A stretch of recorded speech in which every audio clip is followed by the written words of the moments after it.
السلام علیکم پیارے بچوں، آپ دیکھ رہے ہیں جوائے فل سیریز۔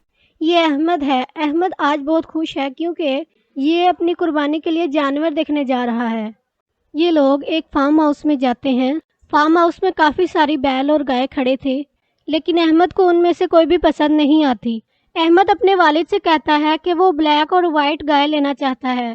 کافی دیر تلاشنے کے بعد بھی انہیں وائٹ اور بلیک گائے اس فارم میں نہیں ملتی۔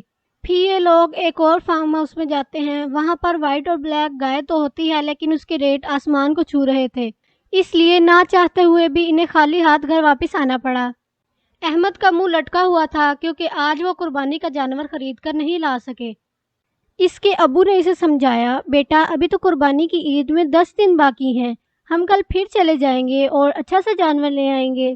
کیا ہوا اگر آج ہمیں جانور، شاید آج ہماری قسمت کا جانور منڈی میں آیا ہی نہیں تھا۔ اپنے والد کی بات سن کر اس کے اداس چہرے پر تھوڑی سی رونق آئی۔ اسے اب کل کا بے چینی سے انتظار تھا۔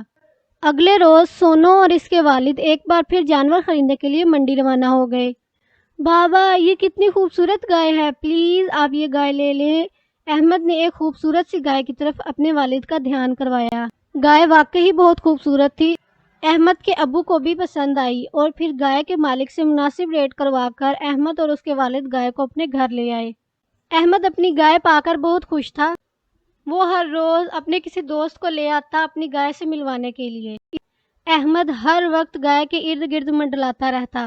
وہ جیسے ہی اسکول سے آتا گائے کے پاس چلا جاتا، اس کی دیکھ بھال کرتا، اسے چارہ کھلاتا اور اسے پانی پلاتا۔ گائے بھی احمد کو پسند کرنے لگی تھی۔ آخر کار چاند رات آ گئی۔ عید کی تیاریاں عروج پر تھی۔ سب خوش تھے، مگر نہ جانے کیوں احمد اداس سا تھا۔ اب بس وہ یہی سوچ رہا تھا کہ اس کی پیاری گائے عید پر اس سے جدا ہو جائے گی۔ یہی سوچ کر وہ پریشان تھا۔ اسی طرح رات گزر گئی اور عید کا دن آ پہنچا۔ سب نماز پڑھنے جا رہے تھے اور نماز کے بعد سب نے قربانی کا فریضہ ادا کرنا تھا، مگر احمد تو اپنے کمرے سے باہر ہی نہیں نکل رہا تھا۔ اس کا تو رو رو کر برا حال ہو گیا تھا۔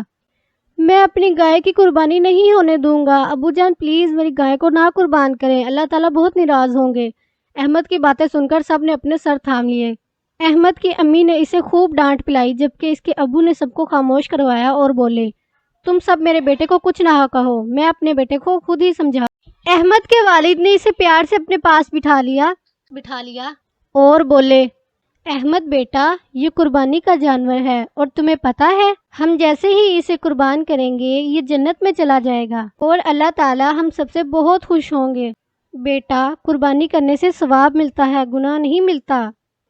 ہم اس کا گوشت غریبوں یتیموں میں بانٹیں گے تاکہ وہ بھی ہماری عید کی خوشی میں شامل ہو سکیں۔